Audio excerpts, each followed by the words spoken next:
നീതുവാണ് പിന്നെ നീതുവാണ് ഇനി ചൂരമല ഉരുള് പൊട്ടിയിട്ടുണ്ട്. ഞങ്ങളൊക്കെ വീട്ടിലൊക്കെ വെള്ളം ഒന്ന് ആരോടെങ്കിലും ഒന്ന് പറയൂ. സാനോ സാറ് ഞാൻ വിളിച്ചിട്ടുണ്ട്. ഒന്ന് ആരോടെങ്കിലും ഒന്ന് പറഞ്ഞിട്ട് ഞങ്ങൾ ഇന്ന് രക്ഷപ്പെടുത്താം. ചുരമല്ല എവിടെയാണ്? ചൂരമല സ്കൂളിന്റെ അവിടെ മേടേന്ന് മറിഞ്ഞു വീണ് പോന്നതാ. ആണോ? വീട്ടിലൊക്കെ വെള്ളമാണ്. ഒന്ന് ആരോടെങ്കിലും ഒന്ന് നിങ്ങളൊന്ന് പറ. ശരി ശരി ശരി ശരി ശരി. ഹലോ മോളെ, നിങ്ങള് സ്ഥിതി എന്താ? എവിടെയാ ഉള്ളത് നിങ്ങള്? വീട്ടിലുണ്ട്, വെള്ളമാണ്. എല്ലാരും കുറെ പേരൊക്കെ ഇവിടെ എത്തിച്ചു.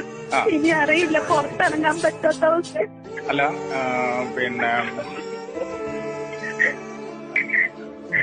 ഇനി പൊട്ടിയാൽ ഞങ്ങളൊക്കെ പോകും. മോളെ സ്ഥലം എവിടെയാ നിങ്ങള്? Chooramala high school road. ഇപ്പം നിങ്ങളെല്ലാരും എവിടെയാ ഉള്ളത്? ഇപ്പൊ ഞങ്ങള് ഞങ്ങളുടെ വീട്ടിൽ തന്നെയാണ്.